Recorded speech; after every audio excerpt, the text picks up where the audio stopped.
You're listening to the ESO Network, your station for all things geek. Ian, look at this. What, it's a police box. What on earth is he doing here? I mean, these things are usually on the street. I feel it. Feel it, you feel it? It's a faint vibration. It's alive. Earth Station Who, a fun mashup celebrating nearly 50 years of Doctor Who universe. Hold tight. You never know where the TARDIS is going next. Who are you? Yes, I'm glad you asked that again. Bit of adrenaline, dash of outrage, and a hint of panic knitted my brain back together. I know exactly who I am. I'm the Doctor. Sorting out fair play throughout the universe. Now please, get off this planet while you still have a choice. Hey everyone, and welcome to the season finale of Doctor Who. That is right, folks. We are here to talk about the Battle of Ranskoor of Kolos. I hope I didn't torture it that badly. That's just one of those titles, I'm just telling people every time we say it, someone's going to have to take a shot of something, tonight. I think that's only fair to celebrate the end of Doctor Who for season 11. Exactly. By that time, if we had apple pie here and, we were drinking that, I think we'd be all under the table. But, we got a great show to talk about tonight. It was interesting to see the season come to an end. And, we got a lot to talk about. And, of course, we want to hear from you guys at home. So please be sure to write us at eswpodcast@gmail.com. Definitely want to hear from you guys. And if you, have any thoughts, any wishes, please, let us know what you're thinking about this series, about the episode. In a couple weeks, we will be doing a season 11 wrap up. So, please, we definitely want, as much feedback, thoughts and everything about season 11 as you can send to us. So we'd really appreciate that. We got a great crew to talk with everybody tonight. Mike Gordon is actually stuck in traffic. So let's give a quick howdy to Mike Gordon stuck in traffic. Howdy! So hopefully he'll join us in a little bit. Maybe he got the howdy signal. We only hope. But we got a great crew, and Mary, of course, is here tonight. Hi, everybody. It's great to be here. Mary, it is so awesome to have you tonight to finish this season up with us. Oh, thank you. It feels like we just started. Only 10 weeks ago, Yeah, Chibnall! Exactly. That's become our catchphrase of the season. Some shows had, Geronimo or, different ones, timey-wimey, wibbly-wobbly. This season brought us Chibnall!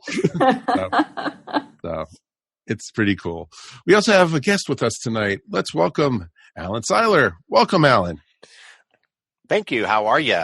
Good. Great to have you back on the show. Thank you so much for having me. I always enjoy it. Oh, it's great to have you. And I thought, you're one of the premier Doctor Who experts in Atlanta. Well, between what you do with the Atlanta Gallifreyans, what you do with Wholanta, and, even now with Dragon Con and such, you do so much involving Doctor Who. Thought it would be perfect to have you on the show tonight. Well, I really appreciate it, and I'm looking forward to the discussion. Oh, very much so. Before we get started, though, anything going on with Wholanta for this night, for, I guess, 2019 already? Wow. No. Okay. No, I'm kidding. There is. No, we'll be here the first weekend in May. You can find us at wholanta.com. And we've got a few great guests. We've got, and actually, if you watch the season finale, you'll see his name in the end credits. Robert Alsop, who is a costume and prop designer on the show. He's been working on Doctor Who since '87. One of the few crew members who's on the classic series and on the new series. And he's done a ton of work in series 11. So he's got a lot of stuff to tell us about when he gets here. Plus, he did all of the Freddie Mercury costumes for Bohemian Rhapsody for Rami Malek.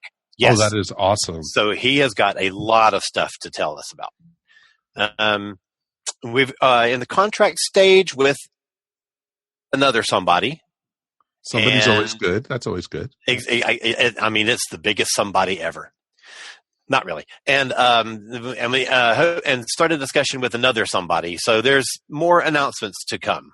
Hey, that's awesome. We could tell you, but then silence would have to come into the room to make us forget. So true. Yeah, that's true. And better just keep it as somebody's. Exactly.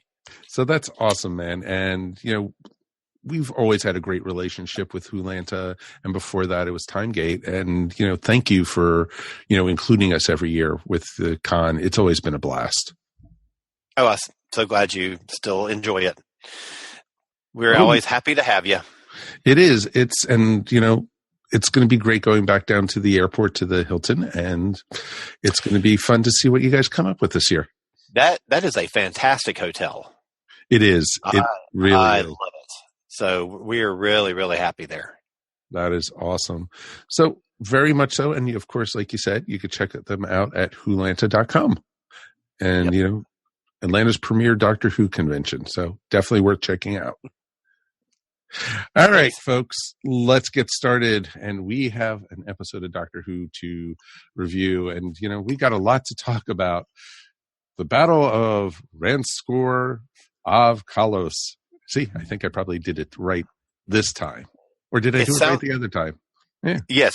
It sounds so Klingon. It does, actually. It does. It might actually have been better had there actually been a Klingon in it. It might have helped. Yeah, there's some definitely help needed in this episode. Klingon fixes everything. A Klingon fixes everything, especially when they read Shakespeare, the way it was meant to be read. Right. Oh, sorry, we're going off onto a different show. Nope, can't do that. It is the season finale of Doctor Who. So this brings the story arc, if you could call it that, to a complete close. And we have the return of our favorite villain from this season, Tim Shaw. But he's pretty much the only villain from the season. Yeah. So he doesn't have much competition for being favorite. And he was completely unnecessary here, so...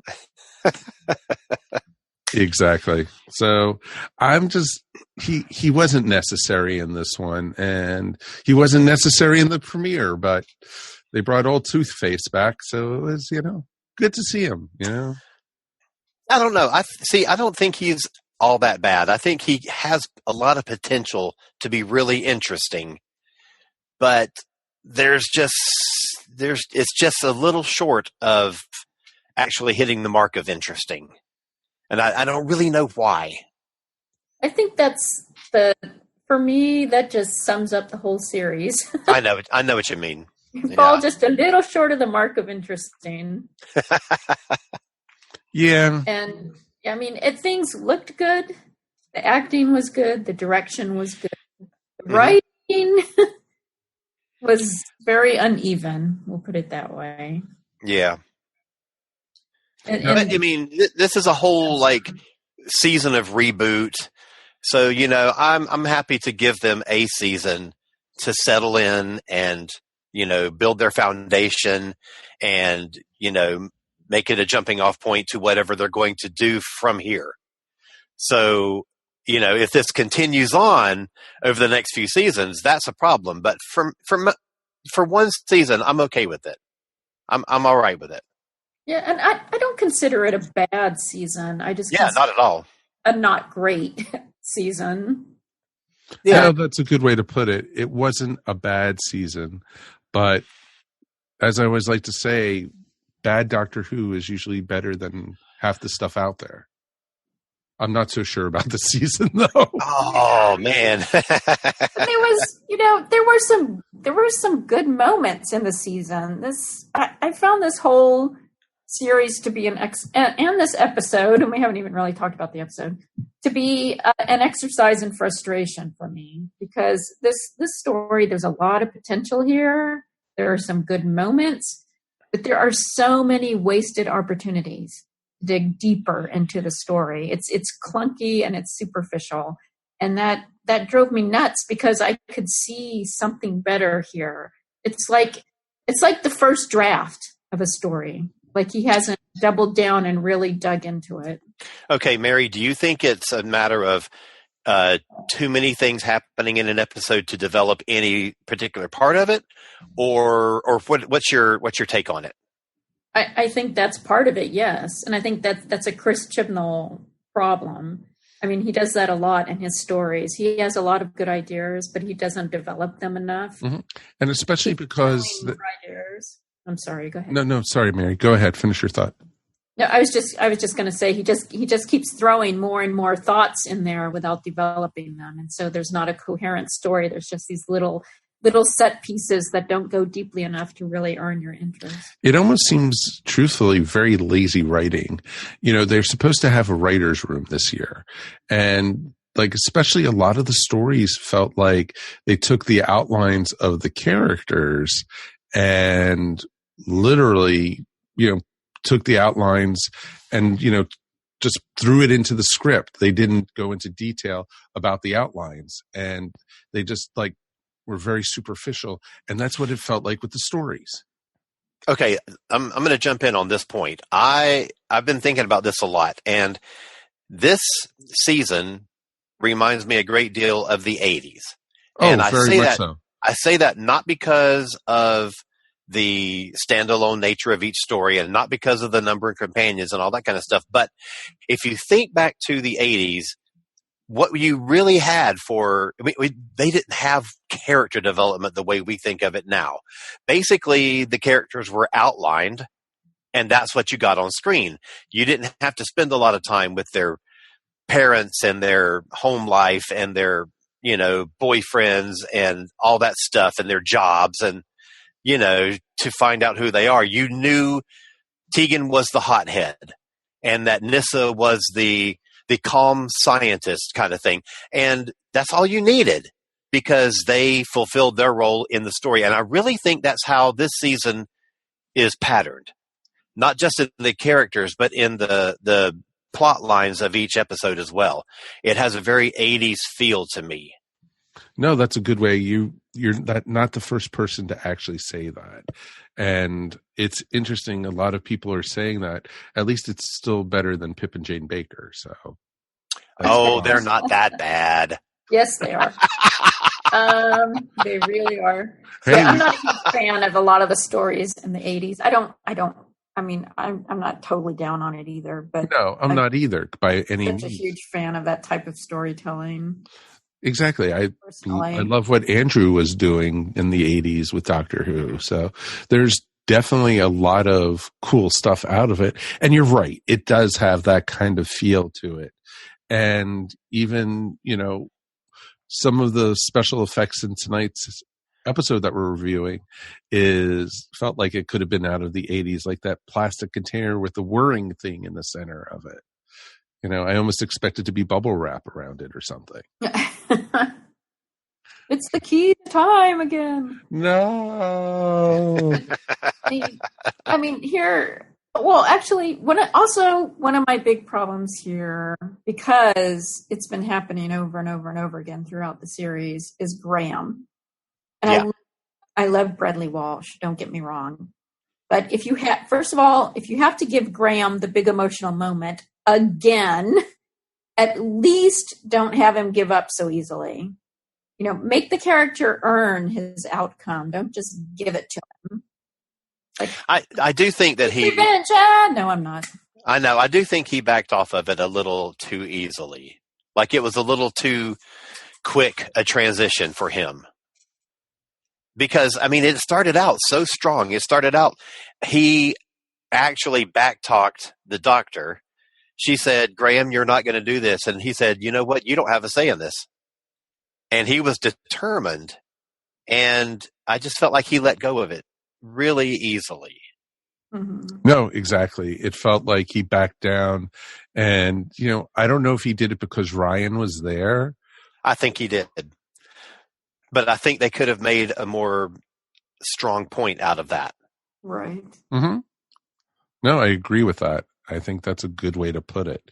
It's like, yeah. I'm sorry. Go ahead. No. I just was going to say, I think he did wuss out really quickly. And, it's like when he came face to face with Tim Shaw and he had the gun, I wish he would have stood up more and, really had Tim Shaw thinking that he was going to do it.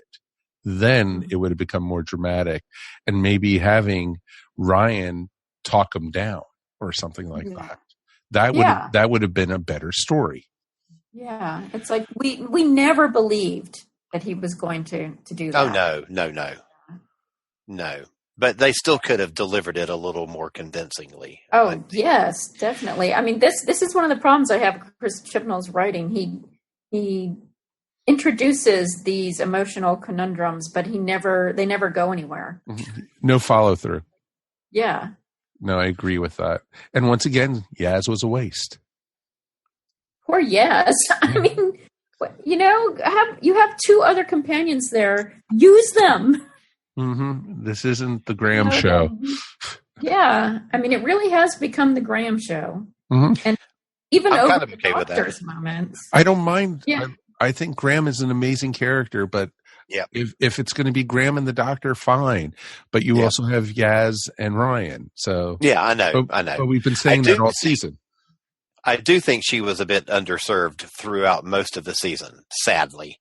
And I think she's like in the Rosa episode, when the man punches Ryan in the street, she immediately goes into policeman mode and she steps in and she controls the situation and she, talks it down.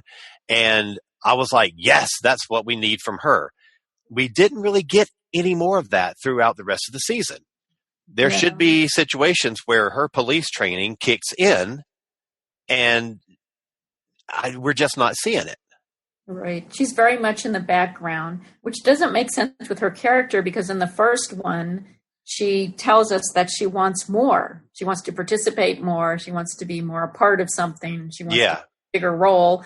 But she just steps back throughout the whole series. She's never, even in ones where she's supposed to be front and center, she never really is.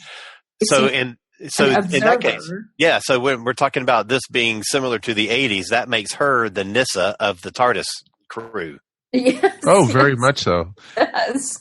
But does that make Ryan once again Adric? No, definitely not. Not definitely Adric. No. Hey guys, Howdy Mike is here. He popped up. Yay! Woo! Hey Mike, how are you? Howdy. I am here. Thanks everybody. Ooh, traffic isn't. I wish I had a TARDIS, but it probably wouldn't have gotten me here any sooner. It probably would have had to go somewhere like the planet that I unfortunately didn't get to hear Mike Faber's writing. He did a very admirable job. We were impressed. As good as anybody, I'm sure. I don't. Hey, I could say Ranskoor of Kolos as many times as I want. That is right. Now, just don't get me drunk and say that. Well, it's funny because I was thinking, I'm like, man, what am I going to add? I mean, I don't want to, I sound like over the last few episodes, I've sounded like a broken record. Like the Doctor is great. Jodie's great. The writing is not great. Bradley Wells steals the show. The other two don't do anything. Really, it just seems like I'm on a broken record on this one. And the finale doesn't really change anything. I think you guys already mentioned that, Graham gets he looks like, even though in the last episode or so, we think that he's kind of maybe reopened the wound of having Grace gone. So therefore, that's his anger and his sense of revenge is earned. But by the time that it comes down to it, he falters in a way that just doesn't really feel satisfying at all. And not that I wanted him to do it, although it would have been really interesting had he. But we don't really get anything really interesting out of these characters as far as really changing the scope of the Doctor-companion relationship. And I was kind of hoping that would be challenging. And even though, like I said, I love Bradley Walsh, I think, Graham's a great character, but it is problematic when you've got this diverse crew and this diverse cast, and there's such a big attention to the fact that it's diverse, and it's the white guy that gets all the emotional parts. I mean, it just seems like it just seems like it's over and over again. Like it's problematic. Let's put it that way. And it's not even only that he always gets the big emotional moment, but it's always the same moment. Well, that's true. Yeah, I mean, you're Touché, right. Like touché. for a season that's supposed to be more episodic, that there's no through storyline. You're right. Like that, we're living that thing over and over and over again as far as the characters. So even though there's no big story thread that's going through the all season, the characters aren't really growing all season either. I'm really hoping now that the whole thing with Tim Shaw is done and they've finally wrapped it up.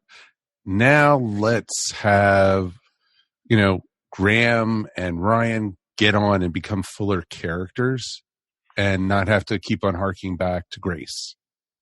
Oh, I think that's going to happen. You think? I definitely think. I hope so. Because by the time the show comes back in 2020, we're going to have to pick up with the characters where they are now, and it's going to be enough time passed both for the audience and for the characters that there isn't going to be a need to refer back to Grace.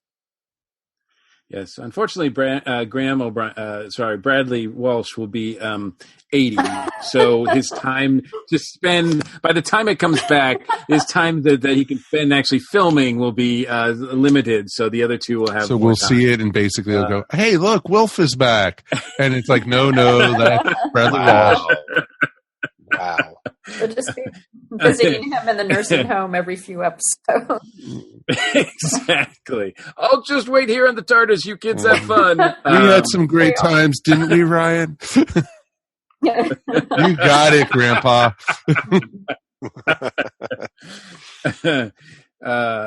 I know that it was. It seemed like it was a foregone conclusion that Tim Shaw was going to, this was going to bookend, the series. But to be honest, I wasn't as impressed with him in the beginning that I didn't really look forward to him coming back. And by the time he comes back, it doesn't really feel like the same character. It doesn't feel like, he supposedly has done all of this to get revenge on the Doctor, yet he doesn't. He's surprised when the Doctor arrives. He has no idea what to do when she gets there.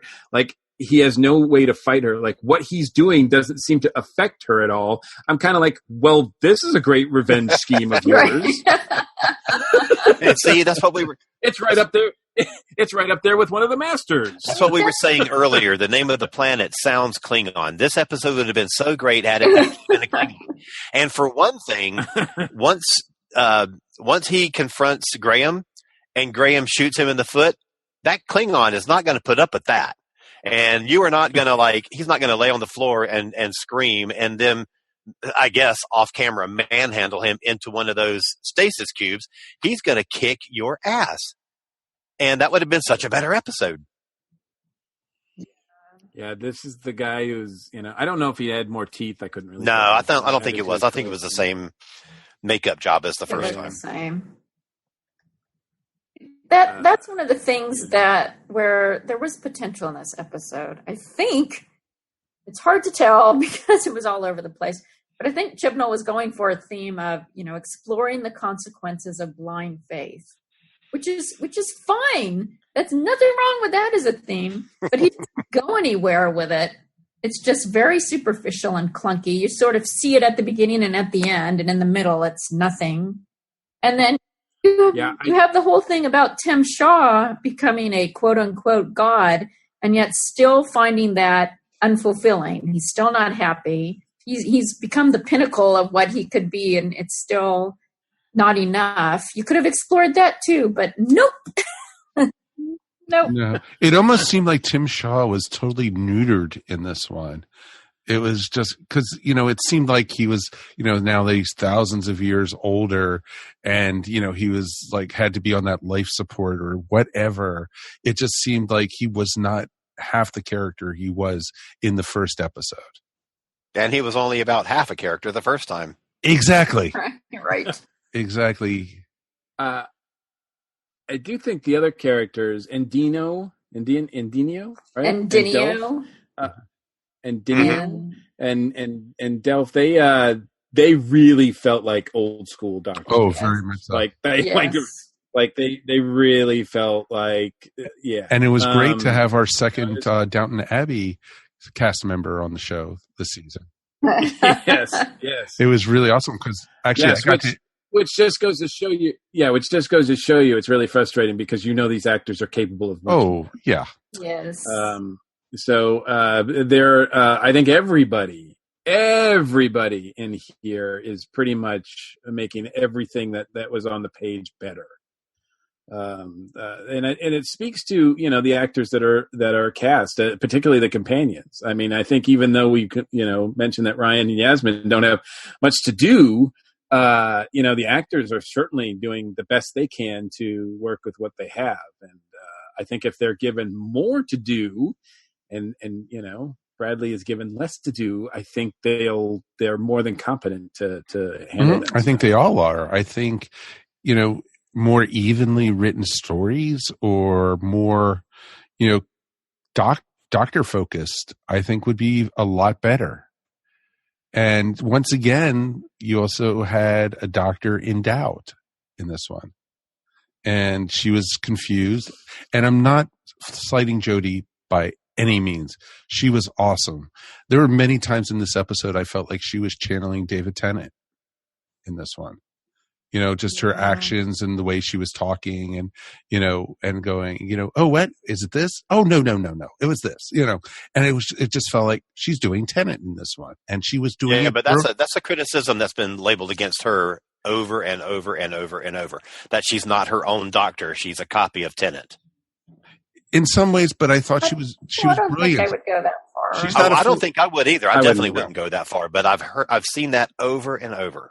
But there's, depending on the storyline, I've seen her mimic all these different doctors, and she's combining them into her own. And bless Jodie, her best part in this whole episode was her little speech she did right before she got into the TARDIS at the end of this episode. Yeah. Mm-hmm. Yeah, yes. That was almost my big doctor moment of this season. That was a good moment. Almost. It was so close, but it just if the writing had been if they'd given it another pass, maybe I think it would have been right there. But yeah, it was pretty cool.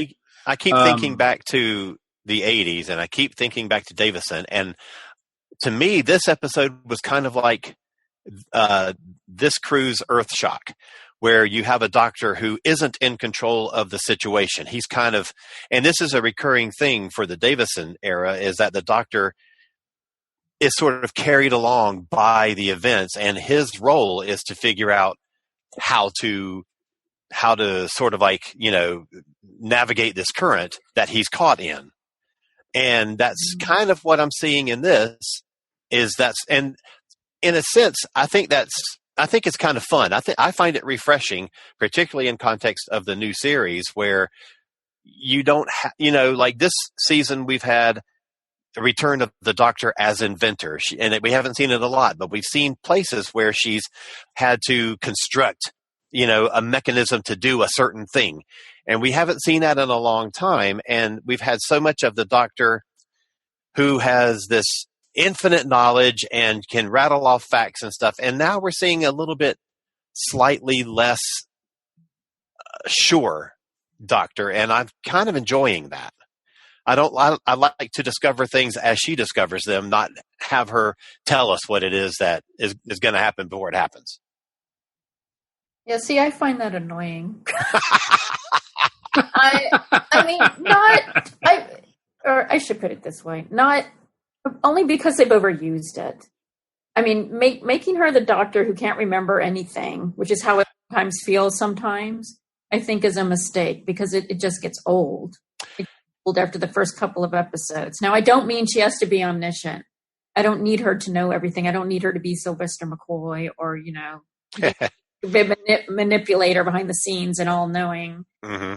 I don't think we have to go that far, but I don't think they've found the balance. Yeah, and that's the thing. You have to have that balance. You have to have, and to me, I think that there were times in Tennant and Smith where it was leaned too heavily the other way, where there wasn't anything that surprised them. There wasn't anything that was unknown to them. And I think also you haven't got the balance right of, mixing her knowledge with, I understand that they, wanted to make a point of not using a lot of aliens and characters and whatnot from the past 50 some years and have new races and new characters, but they didn't need to be new to her. Yeah. Like the fact that every week she's like, I don't know what this is. I don't know who this is. I don't know.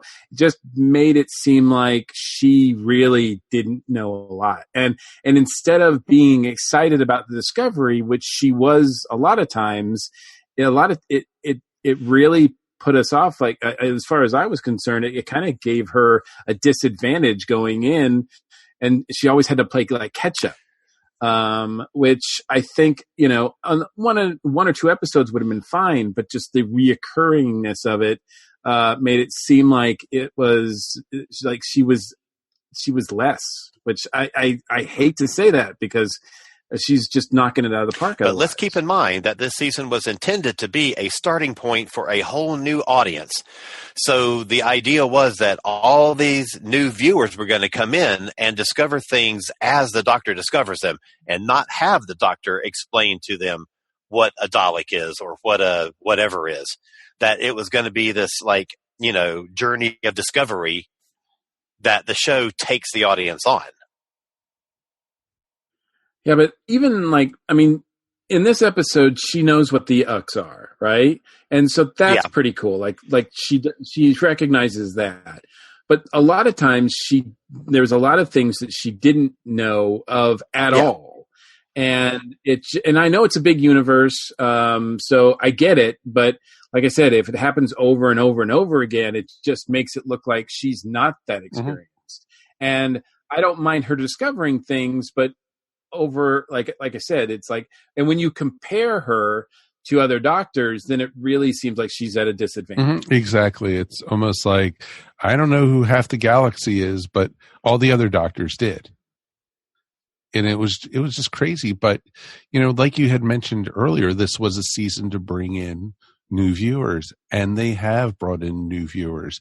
The ratings have been astounding, rebound from the last couple of Capaldi seasons. And it's just amazing to see the rebound it's getting, and the popularity is growing. And, all the naysayers that are out there, it's amazing to see, and I'm thrilled to see that. Yeah, and I've actually seen really, really good, despite the, the critical, some of the criticisms about it. I've actually seen a lot of people, a lot of fans defending this season, and really passionately too. So that's good. It's not like, there's just people are out there going, eh. I mean, it seems like there's still some really passionate fans out there, and that I wish I was as passionate about this season as a lot of people are. I'm kind of jealous. Well, I think there are definitely good moments in this season. There are good parts. I can see so much potential here, and like Alan says, it is the very beginning. I mean, we did have a reboot. We have all new everything, and even even when Stephen Moffat was still showrunner, and Peter Capaldi's first season was rocky to me, anyway. No, I think so too. Yeah, so I definitely agree with that. Oh, sure. It takes a while. It does to get your feet under you, and I'll give them that. I definitely wouldn't say this season was a wash. I mean, I would just say that it could have been better. Yeah, but like you're saying, compared to Capaldi, that the difference between that first season and his second season is remarkable. And if you think farther back, the difference between Sylvester McCoy's first season and his second season, there's like a whole galaxy of difference between those two. The first one is just almost, I mean, I hate to say it, but it's not that good. But the second one is just like, out of the ballpark. Yeah, so it's true. I really think that having built their foundation, the next season is going to be the season 25 or the series 9. It's going to be the one that really solidifies for this group of people behind the scenes and on screen. I agree with that completely. I could definitely see that. Yeah, to be honest, the only thing that scares me about it is Chris Chibnall's writing. And I do not hate Chris Chibnall. I loved Broadchurch. I think he's a great sometimes ensemble cast writer. But I think he really struggles with the Doctor Who format. And I think he doesn't. I think he needs an editor. Well, not just an editor. I think he needs because they used to have story editors. So, or not, yeah. Because what was script editor? Yeah, they had script. Yeah. Well, they supposedly script editors, script right? Editor like the writers would turn it in, and then he would they would go through it and be like and kind of fix it up. And I think that's what we need from this season: someone to come in. And is Terrence still available? Because that might be cool. But yeah, I don't think so. But because it seems like a lot of these they look like they're good rough drafts, but they're not quite there yet as far as being really worthy of. I want Doctor Who to be the best show on TV. And I want this finale to be the best thing. I want the finales to blow me away. And this one was good. I'm still watching. I'm still hooked, but it wasn't great. That's what's kind of of course. The thing is, we have a Doctor that can take it there too. That's right. Yeah. The even in the new season of New Who, even when it's not like you said, there's been some seasons that were inconsistent, but the things that were great were great. And I haven't seen the things really great things this season. In this finale, there's some good stuff, but there's nothing that's really my God, that's one of the best things ever. And whether it's the bad guy or whether it's the plot or the science behind it or the whatever they're tackling, that kind of thing, it just falls flat to me. And this finale kind of didn't feel like a finale. It didn't feel like a season finale. It just felt like just another episode. But that's how Doctor Who existed for 26 years. And it's only and of course the modern series has, made us accustomed to that. But it was to the point where every season finale had to put the entire universe in jeopardy on a bigger scale than the year before, or you didn't think it felt like a season finale. So at some point you have to dial back. And I think that... Well, you kind of felt that, Alan, sorry, you've kind of felt that in this one where they let's target Earth. As if to make it relevant to a film. Oh, I know. I agree with that totally. But at the same time, most every episode this season, the storytelling was very personal. It was on a smaller scale. It was more intimate. It was more internal. And I think that this is about as epic a finale as we could have expected from a season with this structure. Only because if you went from all those episodes to, oh my God, the entire universe, we have to reboot the entire universe or something like that, it would have just felt awkward and out of place and maybe trying too hard. Whereas this one, I think, suits the pattern of the season so far. Well, yeah, I would say that. It's consistent with the other episodes this season. So yeah, I'll so a low-key ending to a low-key season. Yeah. Well, but the thing is, you can be low key and still have an awful lot of emotional resonance and depth. That's true. It does not have to be great exterior drama. And sometimes I think if Chris Chibnall would just trust himself a little more, because where he can excel are those sort of subtle undercurrents, which I think is why Broadchurch worked, or at least the first season of it. It's what was sort of going on underneath everything. that was really fascinating, not necessarily what was going on in the outside world. And it's like he thinks, because it's Doctor Who, I can't allow myself to do that. I have to do these other, things that are expected of the Doctor Who universe. And I don't think he does. I think he could make it his own, and he could make it great. I think he's got really good framework here. I mean, he's chosen a great cast. He's got a great production crew. So I can see the potential here, and I really hope he reaches it in the next series. Okay, we've talked about this in terms of Broadchurch. Now let's compare this not only to Broadchurch but to Torchwood, because he was, the de facto showrunner for the first 2 years of Torchwood and wrote a lot of the episodes. So how does this compare to that? I did not like most of his Torchwood. There you go. But I think he had the same problem as he does here. Mm-hmm. He was afraid to rely on his strengths because he thought he had to portray things in a certain way in order to make it science fiction, or what was going on in his head. And I think the difference for me is all about the character moments. Like if this show was full of really good character scenes, like Broadchurch and the first few seasons of Torchwood, I would be like, okay, well, this is what we are now, and this is a good thing. But like, for example, I think my favorite scene between characters in this episode, Alan, you mentioned it, is where Graham kind of tells the Doctor off, like, I'm going to do this, and you can't stop me. Mm-hmm. And it's unfortunate we don't get a follow-up. I agree with that. That was the first, it's kind of like, that was our first little Deep Space Nine moment in the middle of a Next Generation cast. Mm-hmm. Yes. That's a really good way to put it. The whole season, they've been so nice and friendly, and we finally got a little bit of tension between them, and it was like, oh, this is going to get good. Yeah, suddenly there's drama here. Exactly. You're about to get that scene where Captain Sisko punches Q in the face, and you're like, just to say this is a different kind of Star Trek than you've ever seen before, and it was so close to being that.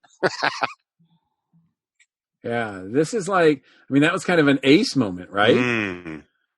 Okay, there you go. No, very much so, actually, in some ways. But it was also more like, don't make me get mad at you, Graham. You wouldn't like it when I get mad at you, type thing. And you almost, the Doctor, I almost felt like the Doctor was like, don't try me, type thing. Mm-hmm. She's had a couple of instances this season that I think Jodie's played off really well, but this episode does not have that. She's not, I don't feel like she's, even though she puts on a brave face to Tim Shaw, I don't feel the threat from her that, and obviously he doesn't either. No, not at all. He was almost laughing at her. Off. Yeah. Because he didn't even. And I don't know. I did see an article that suggested that that it if it was played by a woman, that dynamic would be different. I mean, if the Doctor was a man, the dynamic would be different. And I don't know. I don't know about that. Yeah, I don't either. And I that's a deep road that we don't have time to go to now, and it would require a lot of analysis. I mean, if you pardon me for another Star Trek side road here, but if you follow that logic, then you would never have had 7 years of the type of character that we had with Janeway. Right. And there's no reason that, and I don't think it has anything to do with Jodie. I think it has, and I hate saying this, but I think it has to do with the way the part is written. I just hate having to say that. It's the writing. The writing is terrible. It's not Jodie at all. Jodie has the strength of character. She has the acting chops to pull that off. She's just not given the opportunity to do. Yeah, if we have Chris Chibnall to thank for anything, it's for casting Jodie. Yeah. Yep. Exactly. I mean, she has risen above the material. She really has. I think she. I will had say to. that I have really, really enjoyed the sort of family setting of the TARDIS crew, the family feel that they've had. They're chummy and they enjoy being with each other, and they enjoy the adventure, and I've really loved that. And I loved but also, at the but end. with that comes the occasional moment of tension, which we started to get a little bit of, and it made it really exciting. And I wish it had gone a little bit farther. Not that I want it to be angsty, not that I want it to be like contrived, drama amongst them. I don't want that. I want them to be chummy, and I want them to be a family, and I want them to enjoy traveling with each other so that I can enjoy watching them do it. Agreed. But a couple of moments here and there.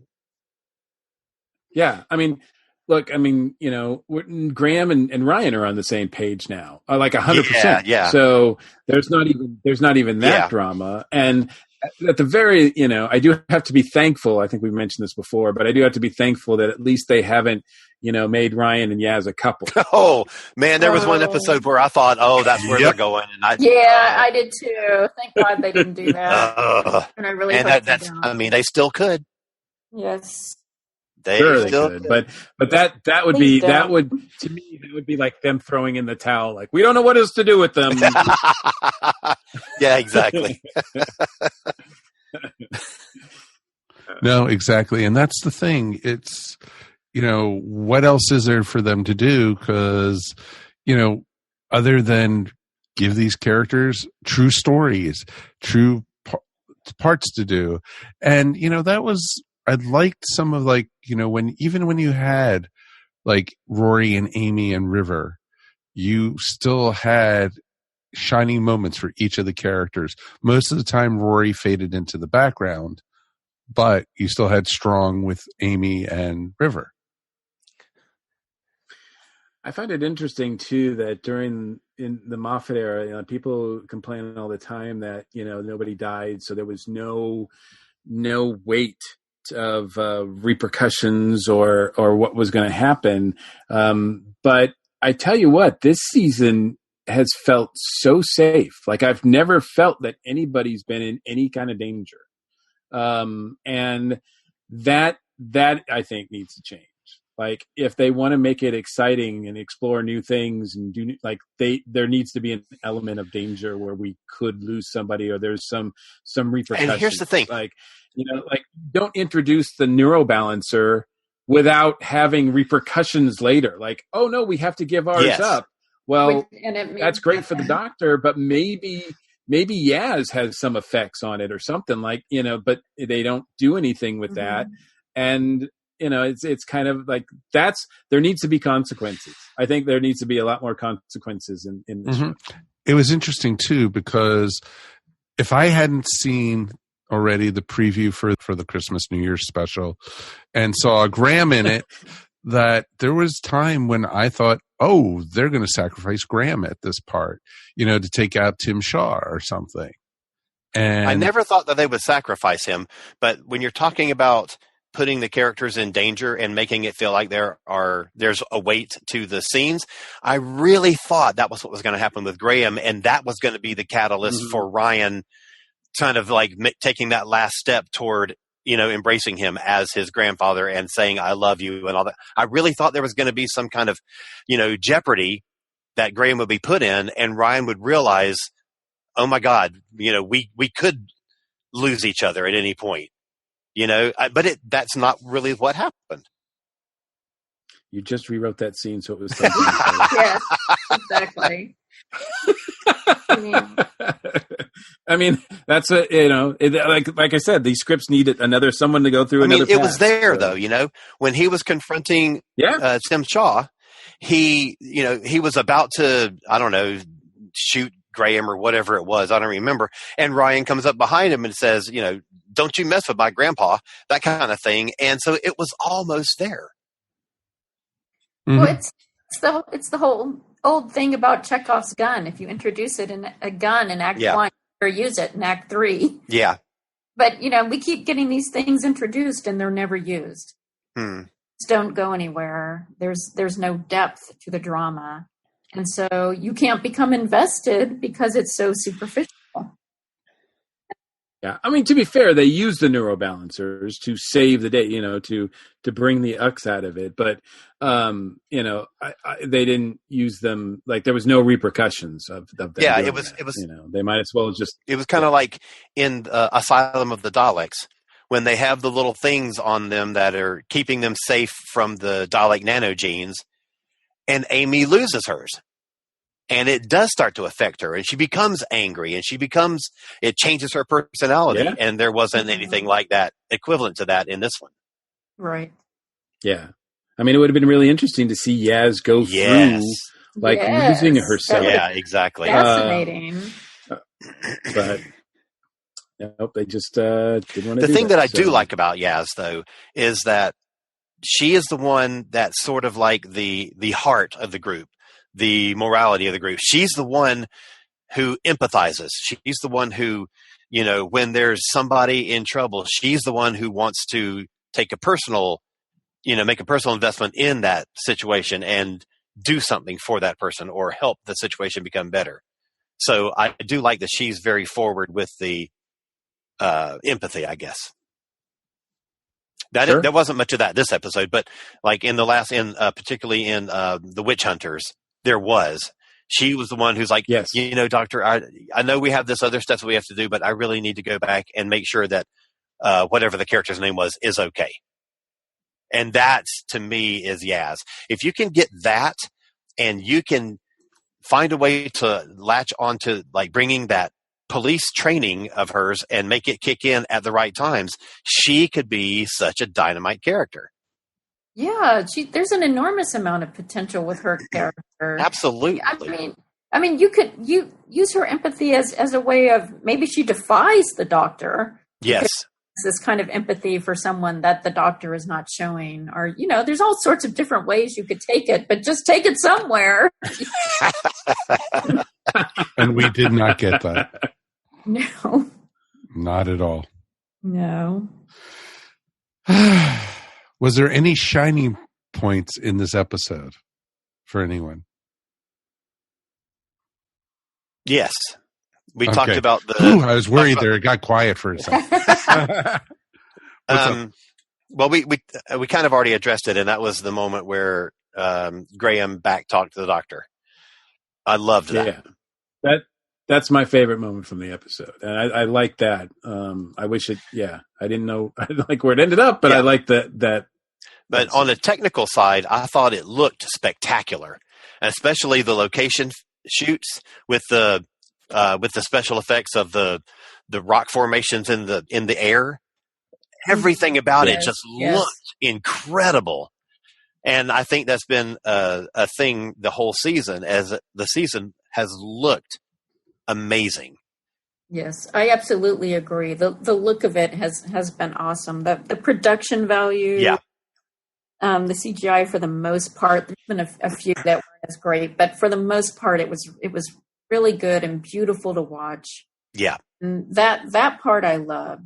And the directing has been good. The acting has been good. Absolutely, I love the. No, go ahead. I'm sorry.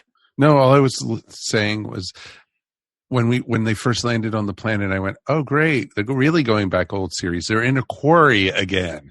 Hey, I don't mind a good quarry at all. No, that's that's allowed, because that's that you can work with that. I also thought that the props of the like little configurations that the planets are trapped in, the like were very 80s too. I thought. Yes. It was. Yes. Even the stasis chambers were. Mm-hmm. Yeah. So I mean, but they modernized it to make it look really well. I must say that overall, and while I think in our next episode we're going to talk about the series as a whole, and I do have, as Alan was pointing out, this is very reminiscent of a lot of the 80s stuff, and that might, if that continues, if they double down on that might be a problem. Too deep into that. But I will admit, I will agree that the production, like, I think if, it feels like they're spending more money than they did last season or since New Who's come back. It looks so good. Well, as we like to say, it looks good, but what's it look like under the engine, So, is it, does it run well? Does it? And it doesn't. And that has to be fixed with the writing. Because we were all excited that there was going to be brand new writers, that we didn't have the same old from the Moffat era. And I think overall it's been a failure. Boy, that's a strong word. Yeah, I was going to say, I don't know if I'd go that far. I'm not. Come on, grow some folks. No. I don't think it's been a failure. I'm not sure I'd say it's been a failure, but it's compared to what we were expecting. I do, because I think we got higher quality stories the last couple seasons of Capaldi than any of them. Without a doubt. And I will say that with the Capaldi era, the two, and I've said this a million times, he brought in new writers too, and Jamie Matheson and Sarah Dollard turned in some phenomenal episodes. And I think that they and a few of the others, Peter Harness and a couple of others, really are what defined the Capaldi seasons. Because they brought in a new voice and a new perspective, and I think that that's going to happen here. I think that, just like Series 8. Series 8 was rocky. This one is a complete restart, not just with a new Doctor and some new writers. This is a new everything, like we were saying earlier. And I really think this is going to be, it's the rocky build. It's the rocky start. And it's going to be great next season. I will never give up hope. Doctor Who is a difficult thing to write for. Absolutely. Has this kind of a tone that you just don't find anywhere else. It's very absolutely. That's why we love it so much. And so, I'm willing to give them a series to figure it out. But you go. But they've got to get better to retain interest. But truthfully, I will pick up this season when it's put out on Blu-ray, just to have it in my collection. There's probably not going to be one of these I'll rewatch, though. Oh, I will. I definitely will. I'll rewatch it if it's on Amazon or something, but I will not crack open the discs just to say, hey, I'm going to watch this episode. The closest probably for me I would do that would have either been the India-Pakistan story or Rosa for me. Well, for me, it would also be Kerblam, which I loved. I guess nobody else did. Sorry. That's okay. You know, I wish I'd been on the episode where y'all reviewed that one. I could have been the voice of dissension. You could have been the shining star, Alan. It wasn't the lowest point for me, I don't think, but for me, the highest point was Witchfinders. So yeah, I mean, I think we all have. It's funny because I think we all have like different highs this season. Yeah, Rosa was mine, but I'm just frustrated. I'm very frustrated by this season. But I do have. Hey guys, so we're doing in 2 episodes. We're doing a season wrap up. Yeah, and so we'll go all over the season, high points, low points, and what smelled rosy, what smelled. So we'll talk all about it. So but let's wrap up with this episode and what we're thinking of this one, and rate it 1 out of 5 TARDISes, 1 being the worst, 5 being the best. Alan, you're our guest tonight. You get to go first. I'm going to say 3 1/4. That's fair.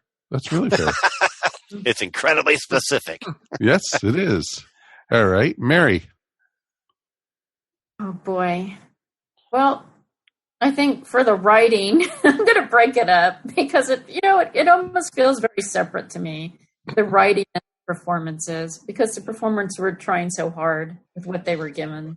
So I say the writing a 3 and the performers a 4. So I guess it averages out to 3.5. That's awesome. Mikey. I'm just going to give it a solid 3. I mean, it's good.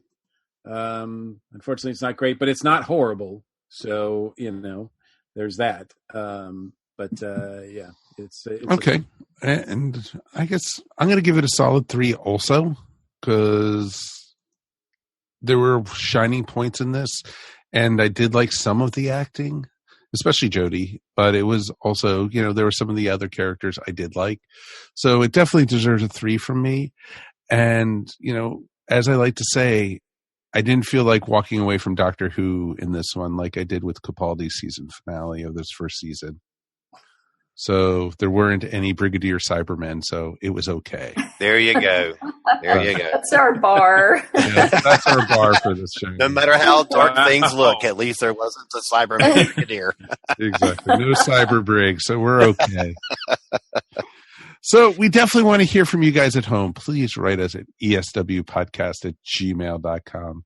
And thank you guys for, listening all season and joining us and writing us. And it's been a lot of fun, going through the adventure and exploring the new Doctor and her companions, or as she called it at the end, her fam. So it was cool. So now, we're going to have to figure out over the next couple months what the heck we're going to be talking about, because we got a long time till new Doctor Who is back. Yes, exactly. Thank goodness we have the New Year's special coming up, and that's when we will be back. We're going to take a small little holiday break for 2 weeks, and we will be back right after the New Year with our holiday, wrap up of the special. And then we will be doing, I think a week later, we'll be coming back with our season wrap up. And we have a great crew lined up for that, including Jennifer Hartshorn, Dave West, and Robert McIntyre will be joining us from England. So it should be a lot of fun for that episode. So definitely join us. We have a lot to talk about still. And I think we're going to be doing a lot of Big Finish over the break. But please, write us, give us some suggestions, what we definitely should talk about here on the show. We're open to anything. We'll even talk about K9 and Company. So, don't get all crazy. Wow. Come on. I know, right? Hey, every 2 weeks is a big task when no Doctor Who is on. That's very good. Anything to avoid trial. Yeah. Exactly. Hey, I love that. We may have to switch to Earth Station Star Trek if Sign me up. Between series. Sign me up. We'll become EST, Earth Station Trek. I love it. I'll do it. Let me in. That could be a lot of fun, actually. Yes, it could. We got a new season of Discovery coming up. Ooh. All right. Let's get back on track. All right. Let's thank everyone for joining us though tonight. Alan, thank you so much for being here, my friend. My pleasure. Thank you so much for having me on once again. Oh, no problem. Anything you want to promote? Yes, Wholanta. You can find us at wholanta.com. First weekend in May, and it's going to be great. We've got a lot of big stuff planned, and we have a whole list of guests on our website, and we have more in the works. Yay! That is awesome. And, definitely worth coming to the first weekend in May. And of course, Mr. Mike, you made it through traffic just to be with us. I did, and it was worth every finger that I got that I threw at you. Wow. Nice. But as always, it's my pleasure to be here. That is awesome, sir. And of course, Mary, last but not least. It's always great to be here. It's always fun to talk to you guys, no matter how frustrating the episode is. Yeah, I definitely agree with that. But, do you want to give a quick shout out to your sites and such? You can find my artwork on maryogle.com, and you can find me on Etsy at eVision Arts. Excellent. And like we said, we will be back in just probably 3 weeks with the New Year's special. Whew. And after that, it's the dead zone, folks. So be prepared. We're going to E-Space. Oh, God, maybe we should start with that. Oh, geez. All right. let's wrap it up before we go too far down the rabbit hole. My name is Mike Faber. We will see you here next time on the Earth Station Who podcast. Peace. And we are done. Yay! All right. So, didn't have too many people drinking tonight. You have been listening to Earth Station Who, a bi-weekly pop culture podcast dedicated to all things Doctor Who, featuring talents from across the universe. All topics on the show are the sole opinions of the individual and are used for entertainment value alone. You subscribe to our podcast up on iTunes, Stitcher, or follow our blog at www.esopodcast.com. You can also follow us up on Facebook, Twitter, or Google+. If you enjoyed the show, please leave feedback up on iTunes.